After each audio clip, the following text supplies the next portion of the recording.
नमस्कार मित्रों, मैं हिंदी प्रवक्ता राजबाला आपके अपने YouTube चैनल हिंदी साहित्य समीक्षा पर स्वागत करती हूँ। आज का हमारा विषय है मुंशी प्रेमचंद। मुंशी प्रेमचंद के विषय में यह हमारा चौथा व्याख्यान है।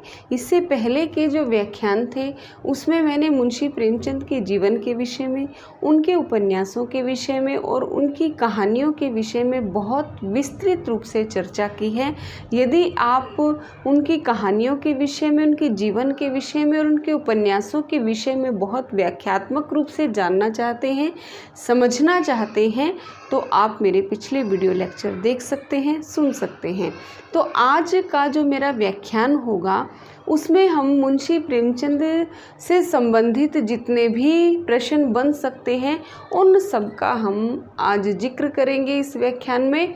मतलब मुंशी प्रेमचंद से संबंधित कोई भी ऐसा प्रश्न नहीं होगा जो आपसे पेपर में पूछ लिया जाए और आपको इस सीरीज़ में ना मिले। ठीक है, तो मुंशी प्रेमचंद से संबंधित हमने उपन्यासों की, कहानियों की तो बात कर ली थी। आज हम इन बात करेंगे कि इन्होंने कौन कौन सी पत्र पत्रिकाओं का संपादन किया, कौन कौन सी इनकी जीवनियाँ लिखी गई, इनके निबंध कौन से थे, उनके अनुवाद कौन से थे, उनके नाटक कौन से थे। तो इन सब बातों पर हम चर्चा करेंगे, तो मेरी इस वीडियो तक अंत तक बने रहिएगा। ठीक है, तो चलिए शुरुआत करते हैं। तो सबसे पहले हम मुंशी प्रेमचंद के नाटकों की बात करेंगे। नाटक। मुंशी प्रेमचंद ने अपने जीवन में 3 नाटक लिखे। कौन कौन से नाटक थे देखिए। इनका पहला नाटक था जिसका नाम था संग्राम और इसका प्रकाशन हुआ था 1923 ईस्वी में। और यह जो संग्राम नाटक था यह आधारित था किसानों की समस्या को लेकर के। संग्राम जो नाटक था वो किस पर आधारित था? वो किसानों की समस्या पर आधारित था। यानी कि दिखावे के चक्कर में जो किसान हैं वो किस प्रकार से फिजूल खर्ची करते हैं, किस प्रकार फिर उन पर कर्ज आ जाता है और उस कर्ज को उतारने के लिए किस प्रकार उन्हें विभिन्न समस्याओं का सामना करना पड़ता है। इस प्रकार का जिक्र जो है, इस प्रकार की समस्या को इस नाटक में उठाया गया है। और इस नाटक में अगर हम अंकों की बात करें तो इस नाटक में कुल 7 अंक है। कब प्रकाशन हुआ इसका? 1923 ईस्वी में। और दूसरा जो नाटक है इनका, उसका नाम है करबला। दूसरे नाटक का नाम है करबला और जिसका प्रकाशन हुआ था 1924 ईस्वी में। और यह क्या है? मुस्लिम धर्म पर आधारित है। यह जो नाटक है वो क्या है? वो मुस्लिम धर्म पर आधारित है। इसमें क्या है? मुस्लिम पैगंबर साहब की मृत्यु हो जाने पर किस प्रकार से अराजकता फैल जाती है, कैसे युद्ध होता है करबला के स्थान पर, तो उस बात का जिक्र जो है वो इस नाटक में इनके द्वारा किया गया है। ठीक है, तीसरा जो नाटक है इनका वो है प्रेम की वेदी। प्रेम की वेदी और जिसका प्रकाशन हुआ था 1933 ईस्वी में। और यह नाटक क्या है? यह नाटक सामाजिक समस्याओं पर आधारित है। यह नाटक सामाजिक समस्याओं पर आधारित है। यानी कि किस प्रकार जो है वो प्रेम के कारण या फिर इसमें अंतरजातीय विवाह की समस्या को भी उठाया गया है, समाज की विभिन्न रूढ़ियों को इसमें दर्शाया गया है। तो ये सामाजिक समस्याओं पर आधारित नाटक है प्रेम की वेदी, जिसका प्रकाशन हुआ था 1933 ईस्वी में। परंतु यदि हम मुंशी प्रेमचंद की साहित्यिक दृष्टि से इन नाटकों पर विचार करें तो मुंशी प्रेमचंद जो है वो नाट्य लेखन में इतनी प्रसिद्धि प्राप्त नहीं कर पाए या इतनी पारंगता वो हासिल नहीं कर पाए जितनी कहानी लेखन और उपन्यास लेखन में उन्होंने पारंगता हासिल की थी। क्योंकि कहानी लेखन और उपन्यास लेखन में इन्होंने एक नया आयाम जो स्थापित किया वो नाट्य लेखन में नहीं कर पाए। और जब हम इनके नाटकों को पढ़ते हैं तो कहीं ना कहीं इनके नाटकों में भी उस औपन्यासिक जो इनकी विशेषता है उस विशेषता के दर्शन इन नाटकों में भी हो जाते हैं, जिस कारण से जल्द ही मुंशी प्रेमचंद का नाटक लेखन से मोह भंग हो गया और इन्होंने अपने जीवन में केवल 3 ही नाटक लिखे, ज़्यादा नाटक नहीं लिखे। क्योंकि मतलब ये भी इनको भी महसूस हो रहा था कि नाटक लिखने में वो ज़्यादा समर्थ नहीं है, तो इन्होंने 3 ही नाटक लिखे। पहला नाटक था संग्राम 1923 ईस्वी में, दूसरा था करबला 1924 ईस्वी में और तीसरा था प्रेम की बेदी जो 1933 ईस्वी में इनका प्रकाशित हुआ था। ठीक है, तो इनको नोट कर लीजिएगा। आगे हम बात करते हैं मुंशी प्रेमचंद के निबंधों की। निबंध। मुंशी प्रेमचंद ने अपने जीवन में अनेक निबंध लिखे, लेकिन साहित्य का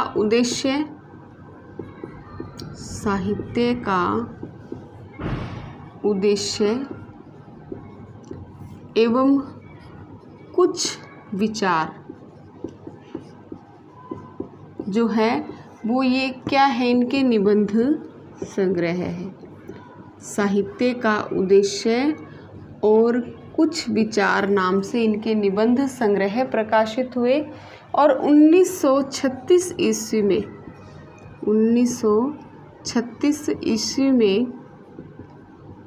मुंशी प्रेमचंद ने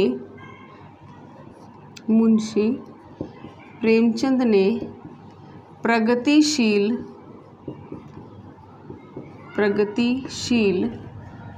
लेखक संघ की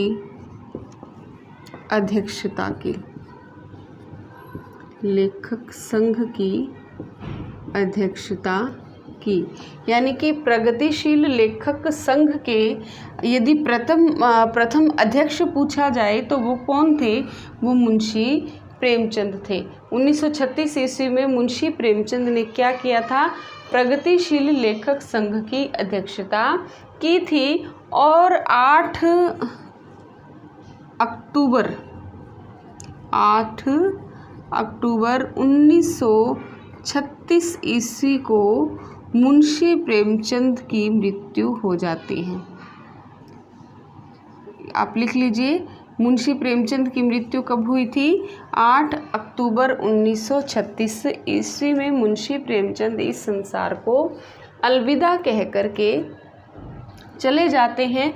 अब हम बात करते हैं इनके अनुवादों की कि इन्होंने कौन कौन से अनुवाद किए। अनुवाद देखते हैं अब हम इन्होंने अपने जीवन में अनेक अनुवाद किए। एक तो इन्होंने टोल्स्टॉय की कहानियों का अनुवाद किया, क्योंकि मुंशी प्रेमचंद जो थे वो टोल्स्टॉय को बहुत पसंद करते थे। तो इन्होंने, आपसे पूछा जा सकता है कि मुंशी प्रेमचंद ने किस अंग्रेजी लेखक की कहानियों का अनुवाद किया, तो मुंशी प्रेमचंद ने टोल्स्टॉय की कहानियों का अनुवाद किया। ठीक है, मतलब बहुत सी कहानियाँ अनुदित की इन्होंने। और इन्होंने 3 नाटक थे, अंग्रेजी नाटककार थे, गर्ल्स वर्दी के 3 नाटकों का अनुवाद इन्होंने किया था। कौन कौन से थे वो, एक तो था हड़ताल, जिसका कब अनुवाद किया था इन्होंने, 1923 ईस्वी में। दूसरा था चांदी की डिबिया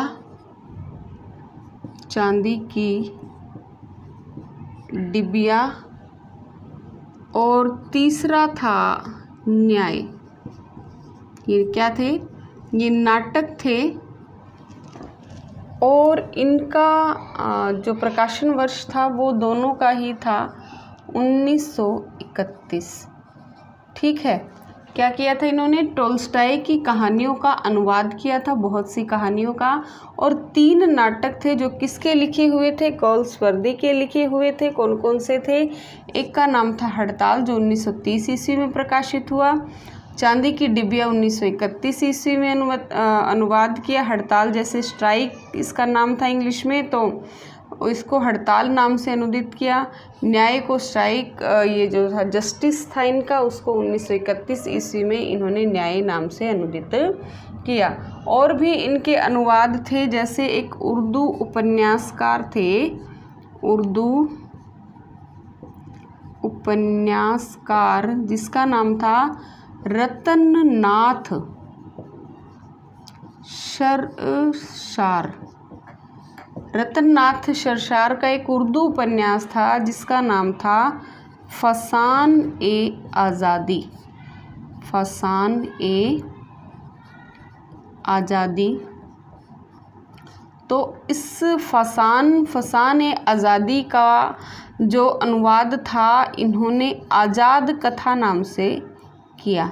हिंदी में इन्होंने आज़ाद कथा नाम से रतननाथ शरशार का जो उपन्यास था उर्दू का फसान ए आज़ादी, इसका आज़ाद कथा नाम से हिंदी में अनुवाद किया, जो बहुत अधिक प्रसिद्ध हुआ हिंदी साहित्य में।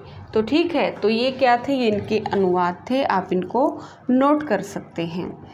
आगे हम बात करते हैं कि इन्होंने कौन कौन सी पत्र पत्रिकाओं का संपादन किया, जो कि बहुत महत्वपूर्ण है। बहुत बार परीक्षा में पूछ लिया जाता है कि मुंशी प्रेमचंद ने बताओ कौन सी पत्रिका का संपादन किया, कितने समय तक किया, ये पत्रिका जो थी साप्ताहिक थी या मासिक थी, कहाँ से निकलती थी। तो इन सब बातों का जिक्र हम करते हैं। तो इसकी बात हम करेंगे पत्र पत्रिकाओं, पत्र पत्रिकाएं। ठीक है। तो सबसे पहले जो इन्होंने संपादन किया था वो किया था मर्यादा, एक पत्रिका थी। ठीक है।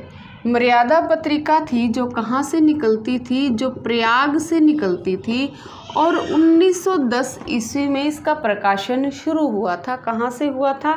प्रयाग से शुरू हुआ था। और इसके जो शुरू में संपादक थे वो थे कृष्णकांत मालवीय।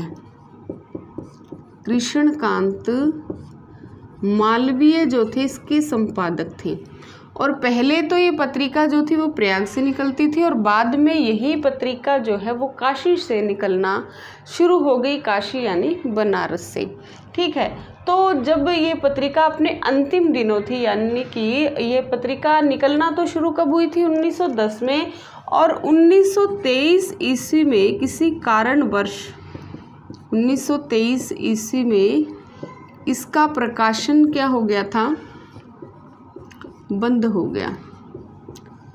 1923 ईस्वी में इसका प्रकाशन बंद हो गया। और इस पत्रिका के अंतिम दिनों में ही कुछ समय तक मुंशी प्रेमचंद ने इस मर्यादा पत्रिका का संपादन कार्य किया था। तो मर्यादा पत्रिका के अंतिम दिनों में मुंशी प्रेमचंद ने इसका प्रकाशन किया था या संपादन किया था, ना कि केवल मुंशी प्रेमचंद ने ही इसका संपादन किया था, ऐसा नहीं था। केवल कुछ समय के लिए मुंशी प्रेमचंद मर्यादा पत्रिका में संपादक के तौर पर कार्यरत रहे थे। तो ये भी आप बहुत महत्वपूर्ण आपका जो प्रश्न बन जाता है कि मर्यादा पत्रिका कहाँ से प्रकाशित होती थी? प्रयाग से शुरू में निकलती थी। कब प्रकाशित होना शुरू हुई? 1910 में। इसका प्रकाशन कब बंद हो गया? 1923 ईस्वी में। और इसके मुख्यतः संपादक या प्रकाशक कौन थे? वो कृष्णकांत मालवीय थे। मुंशी प्रेमचंद ने केवल इसके अंतिम दिनों में कुछ समय तक इसका संपादन किया था। ठीक है। तो इसको इस तरह से आप याद करोगे तो आपको भूलेगा नहीं। अगली जो इनकी पत्रिका थी वो बहुत महत्वपूर्ण है, जिसका नाम था माधुरी। अगली पत्रिका का क्या नाम है? माधुरी। जिसका प्रकाशन कब आरंभ हुआ? 1922 ईस्वी में। और यह कहाँ से निकलती थी? यह पत्रिका जो है वो लखनऊ से निकलती थी। ठीक है, माधुरी पत्रिका 1922 ईस्वी में लखनऊ से निकलती थी और जाहिर तौर पर यानी कि कहने के लिए जो इसके संपादक थे वो कौन थे? दुलारे लाल भार्गव थे। इसके जो संपादक थे मुख्यतः या कहने के तौर पर काम नहीं करते थे, बल्कि कहने के लिए दुलारे लाल जो भार्गव थे इसके संपादक थे।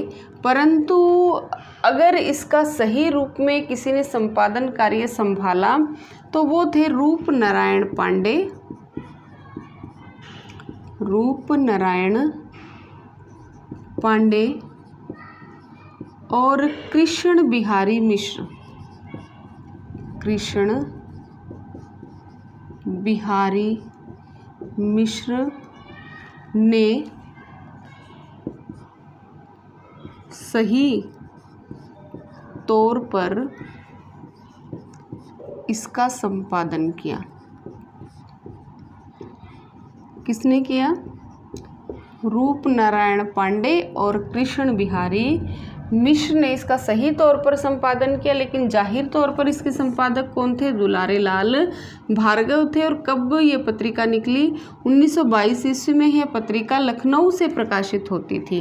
ठीक है, और कुछ समय तक इसका जो संपादन था वो मुंशी प्रेमचंद ने, मुंशी प्रेमचंद व शिव पूजन सहाय, मुंशी प्रेमचंद व शिव पूजन सहाय ने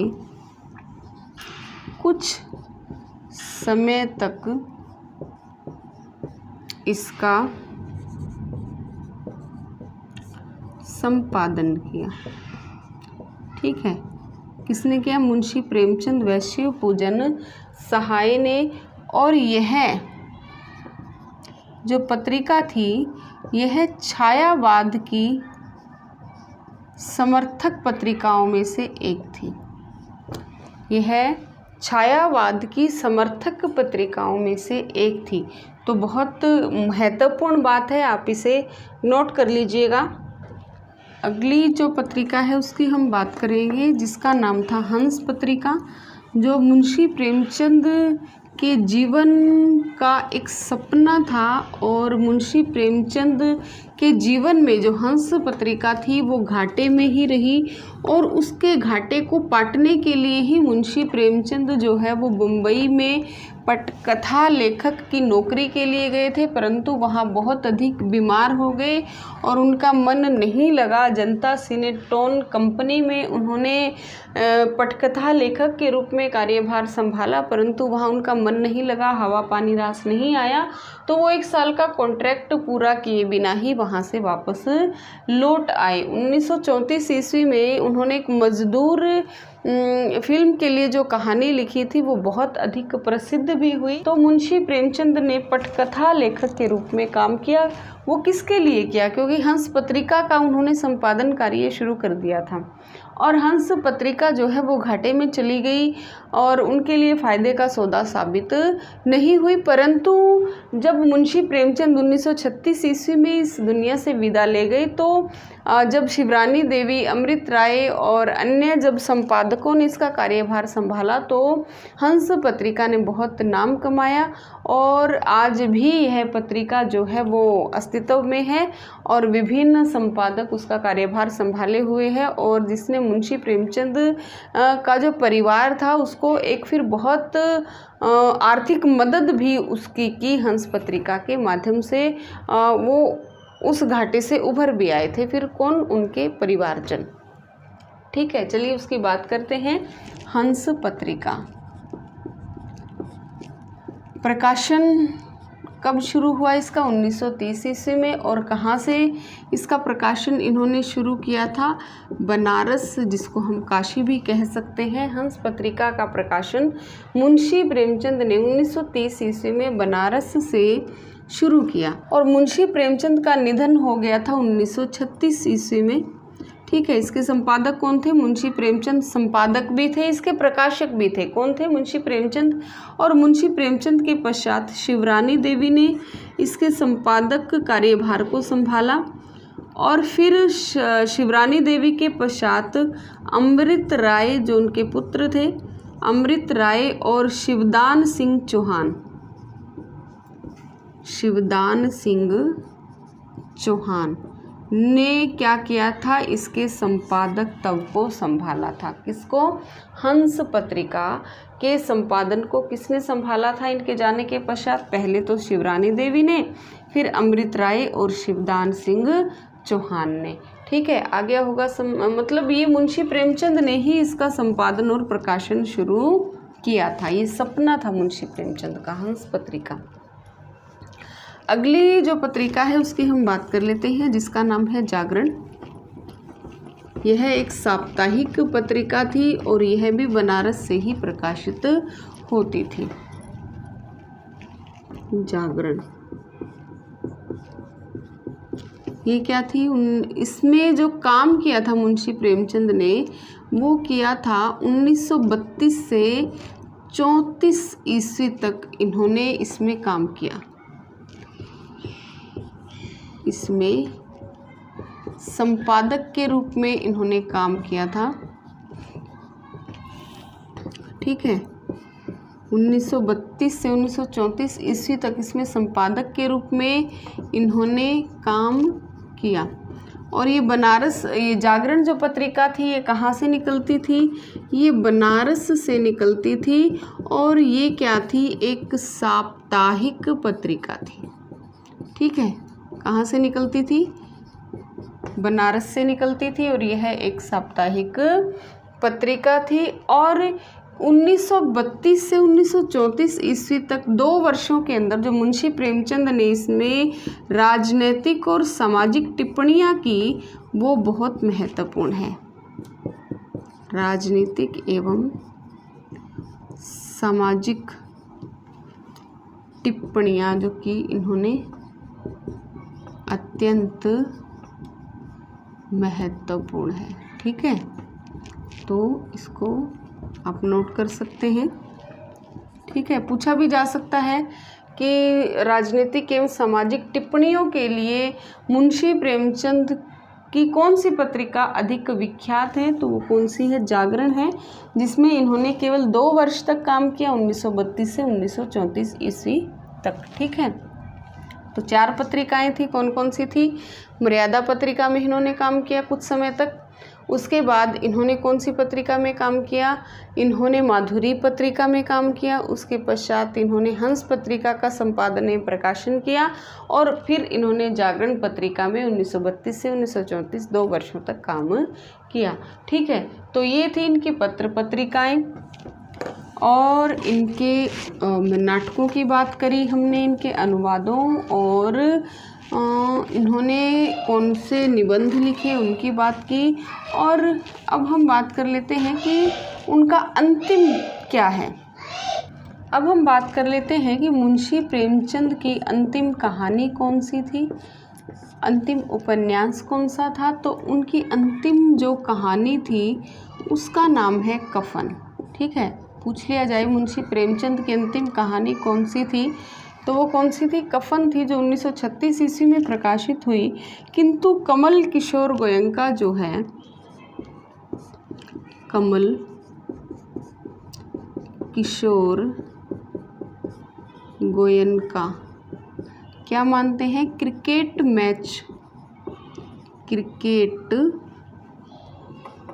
मैच को इनकी अंतिम कहानी मानते हैं, जो 1937 ईस्वी में प्रकाशित हुई थी। ठीक है, और अंतिम निबंध था इनका, निबंध लेख अगर हम कहें तो वो था महाजनी सभ्यता। अंतिम निबंध लेख महाजनी सभ्यता।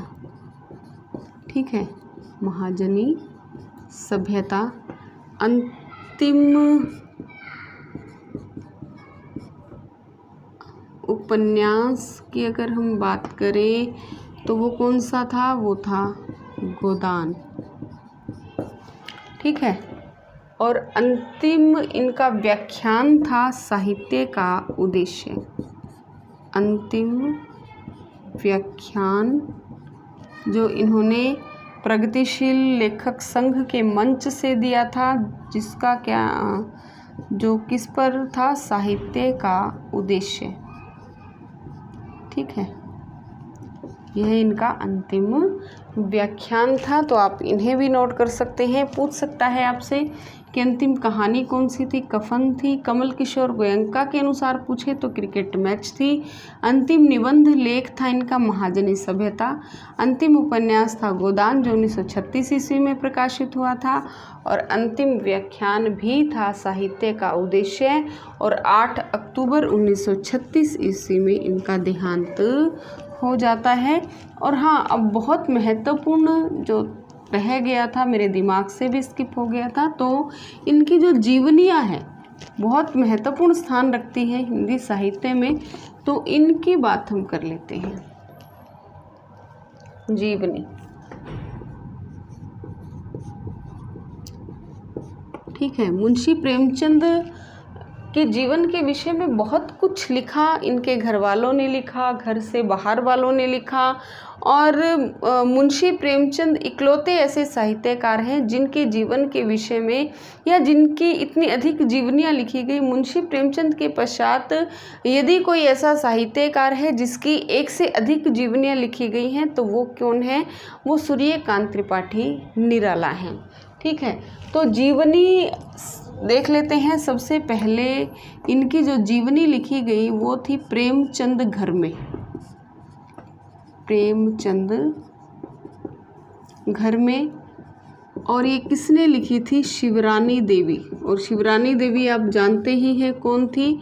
शिवरानी देवी मुंशी प्रेमचंद की पत्नी थी। और यह कब प्रकाशित हुई थी? 1956 ईस्वी में। 1956 और 1944। देखिए, दो सन में क्यों लिख रही हूँ, जैसे बहुत से विद्वान हैं, बहुत माने हुए विद्वान हैं, जैसे रामचंद्र तिवारी भी हैं, गणपति चंद्रगुप्त भी हैं। तो वो क्या मानते हैं? वो मानते हैं कि ये जीवनी जो है 1944 ईस्वी में प्रकाशित हुई। किंतु डॉक्टर नगेंद्र जैसे साहित्यकार मानते हैं कि यह 1956 ईस्वी में प्रकाशित हुई। तो आप दोनों ही याद कर लीजिएगा। आपके ऑप्शन में 1956 हो तो वो भी ठीक है, 1944 हो तो वो भी ठीक है। दोनों ही आप याद कर लीजिएगा ताकि कहीं कोई समस्या उत्पन्न न हो। यदि 1956 ऑप्शन में हो, दोनों ऑप्शन में शायद नहीं देगा, और यदि देगा तो आपको एक बोनस अंक अवश्य मिल जाएगा। तो दोनों ही याद कर लीजिएगा। इनके सन की बात हो, 1944 भी 1956 भी। ठीक है, तो प्रेमचंद घर में ये किसने लिखा था? शिवरानी देवी ने लिखी थी ये जीवनी। और इसमें क्या है, ये है 88 उपशीर्षकों में लिखी गई है। यह है 88 उपशीर्षकों में लिखी गई हिंदी की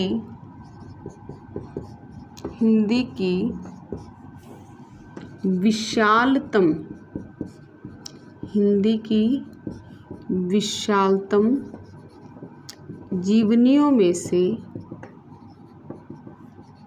एक है। ठीक है, यह है 88 उपशीर्षकों में लिखी गई हिंदी की विशालतम जीवनियों में से एक है। देखिए, बहुत महत्वपूर्ण बात है ये। आपसे पूछा जा सकता है, अगर जो पेपर सेटर है वो बहुत डीपली अगर जाता है तो इस प्रकार का प्रश्न भी बन सकता है कि बताइए उसमें कितने उपशीर्षक हैं। तो कितने हैं? 88 उपशीर्षक हैं। और यह हिंदी की विशालतम जीवनियों में से एक है। बहुत विस्तृत क्लेवर है इसका। और इसकी क्या विशेषता है कि इसमें प्रेमचंद के व्यक्तित्व के घरेलू पक्ष को उजागर किया गया है। इसमें प्रेमचंद के व्यक्तित्व के घरेलू पक्ष को उजागर किया गया है। देखिए, अगर पत्नी जीवनी लिखेगी तो उसमें घर तो अवश्य आएगा ही, तो उसमें और नाम भी लिखा है प्रेमचंद घर में, तो घरेलू पक्ष को उजागर किया गया है। और इसकी क्या विशेषता है कि इसमें मुंशी प्रेमचंद के बचपन से लेकर के उनके मृत्यु प्रांत तक उन्होंने क्या संघर्ष किया, तो उन सब का विवेचन किया गया है। और इसकी सबसे बड़ी विशेषता क्या है इस जीवनी की कि जो शिवरानी देवी हैं उन्होंने मुंशी प्रेमचंद के जीवन के उन कमज़ोर पक्षों को भी उद्घाटित किया है जो मुंशी प्रेमचंद को एक कमज़ोर व्यक्ति साबित करते हैं, या फिर आलोचकों की दृष्टि में जो मुंशी प्रेमचंद क्या हैं बहुत अधिक महान हैं, तो उनकी कमज़ोरी भी इस उपन्यास इस जीवनी में साबित होती है। तो यह जो शिवरानी देवी की एक जीवंत दृष्टि हम कह सकते हैं, या ये कह सकते हैं कि तटस्थता का परिचय उन्होंने दिया है इस जीवनी लेखन को करते समय। ठीक है, यह बहुत महत्वपूर्ण है, आप इसको याद कर लीजिएगा। दोनों ही सन आप याद रखेंगे कौन कौन से, 1956 और 1944। अब हम अगली जो जीवनी है जो इन्हीं के पुत्र ने लिखी थी, जिनका नाम था अमृत राय, और उसका नाम था कलम का सिपाही। कलम का सिपाही उपनाम भी जो है इनका कलम का सिपाही, और इसका प्रकाशन जो है वो बहुत से विद्वान मानते हैं 1968 में। जैसे डॉक्टर नगेंद्र को ही ले लीजिए आप, डॉक्टर नगेंद्र इसका प्रकाशन वर्ष मानते हैं 1968 में, परंतु बहुत से विद्वान इसका प्रकाशन वर्ष मानते हैं 1962 ईस्वी में। दोनों ही आप याद कर लीजिएगा, दोनों ही पेपर में से मतलब 1962 भी आ सकता है, 1968 भी आ सकता है, तो आप दोनों ही याद कर लीजिएगा। कलम का सिपाही किसने लिखी है? ये प्रेमचंद के पुत्र अमृत राय ने लिखी है। प्रेमचंद के पुत्र अमृत राय ने लिखी, और इसकी क्या विशेषता है कि इसमें इन्होंने प्रेमचंद के पत्रों का अधिकता से प्रयोग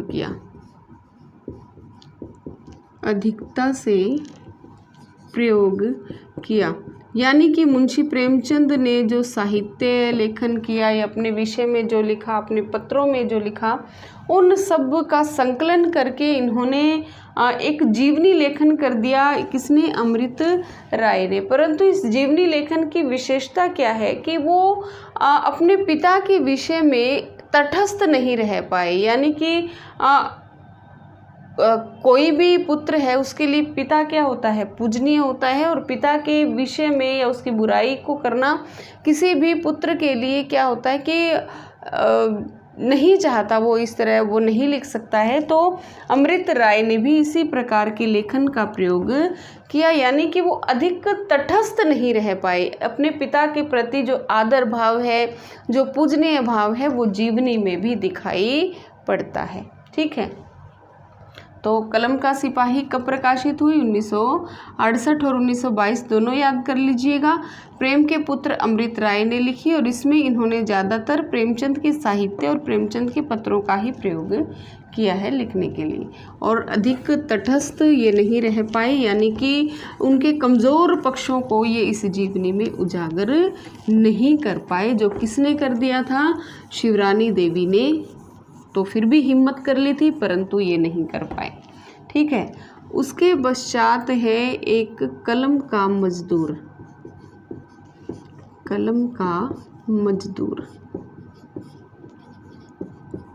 जो कब प्रकाशित हुई थी? 1965 ईस्वी में, और बहुत से विद्वान जो है इसका प्रकाशन 1964 ईस्वी में मानते हैं। देखिए डॉक्टर नगेंद्र जो हैं वो ये मानते हैं कि जो कलम का मजदूर है वो पहले लिखी गई और कलम का सिपाही जो अमृत राय ने लिखी थी वो बाद में लिखी थी।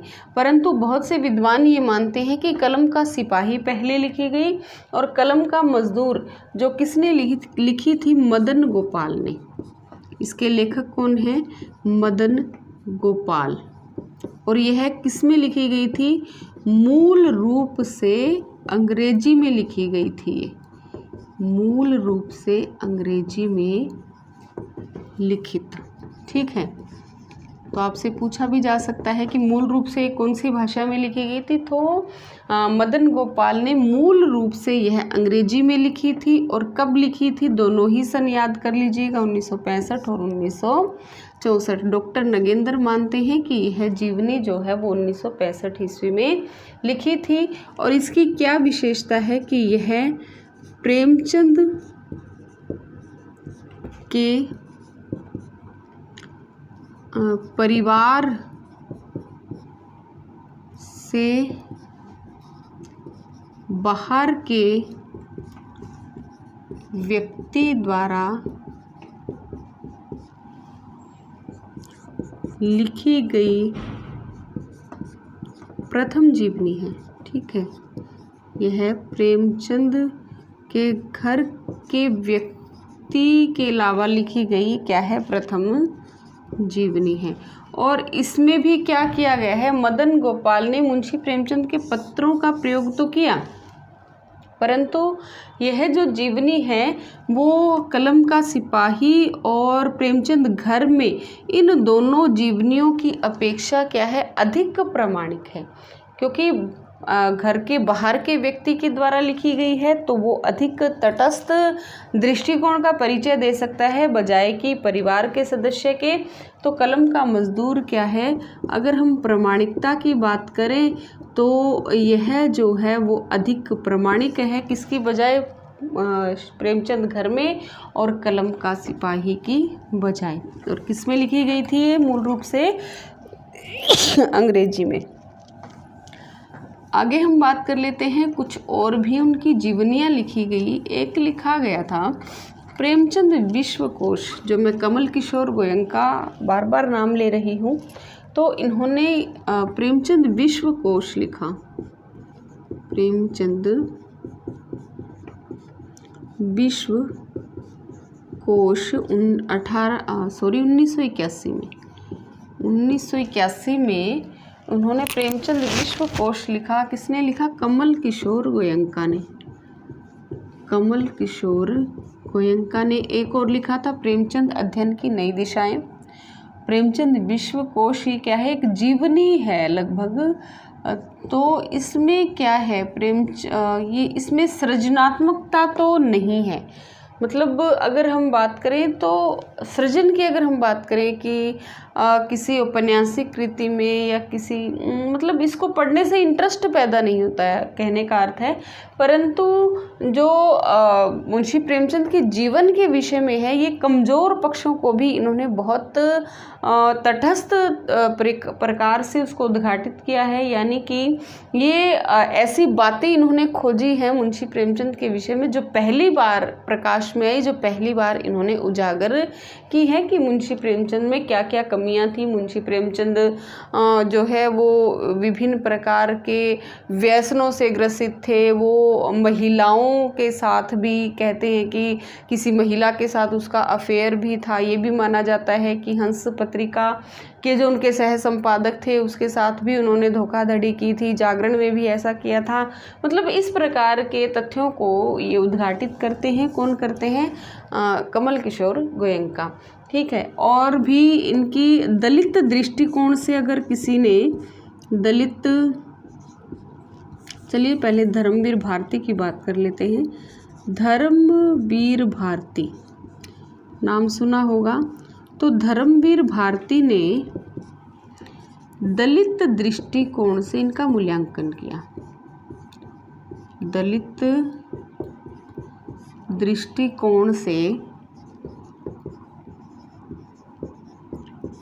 इनका मूल्यांकन किया, इनका मूल्यांकन किया। देखिए लिखते समय अगर छोटी मोटी गलतियां हो जाती हैं तो उन पर ज़्यादा ध्यान मत दीजिए। पहली जो उनकी दलित दृष्टिकोण से जो उन्होंने मूल्यांकन किया, पहला जो उनका लेख था उसका नाम था प्रेमचंद सामंत का मुंशी। प्रेमचंद सामंत का मुंशी किसने लिखा है? धर्मवीर भारती ने लिखी है ये। और दूसरे का क्या नाम था? दूसरा था प्रेमचंद की नीली आंखें। प्रेमचंद की नीली आंखें, ठीक है। तो ये क्या था? इन्होंने दलित दृष्टिकोण से मुंशी प्रेमचंद के साहित्य का मूल्यांकन किया था। तो कौन कौन सी हो गई उनकी जीवनियाँ? 4 मुख्यतः हो गई। प्रेमचंद घर में किसने लिखी? शिवरानी देवी ने। कब? 1944 और 1956, दोनों आप याद कर लीजिएगा। दूसरी जो थी वो किसने लिखी थी? कलम का सिपाही, जो उनके ही पुत्र अमृत राय ने लिखी थी। बहुत से विद्वान जो है उसका प्रकाशन मानते हैं 1968 ईस्वी में, परंतु कुछ विद्वान मानते हैं 1962 ईस्वी में। दोनों ही याद कर लीजिएगा। तीसरे थे जो उनके घर के बाहर के थे, मदन गोपाल। अंग्रेजी में उन्होंने मूल रूप से उनकी जीवनी लिखी थी जिसका नाम था कलम का मजदूर, जो कब प्रकाशित हुई थी? बहुत से विद्वान मानते हैं कि 1964 ईस्वी में प्रकाशित हुई थी और कुछ मानते हैं कि 1965 में प्रकाशित हुई थी। और उसके बाद आती है प्रेमचंद विश्वकोश 1981 ईस्वी में, कमल किशोर गोयनका। और दलित दृष्टि से कोण से अगर किसी ने मूल्यांकन किया तो वो थे प्रेमचंद सामंत का मुंशी और प्रेमचंद की नीली आंखों के नाम से लिखने वाले धर्मवीर भारती।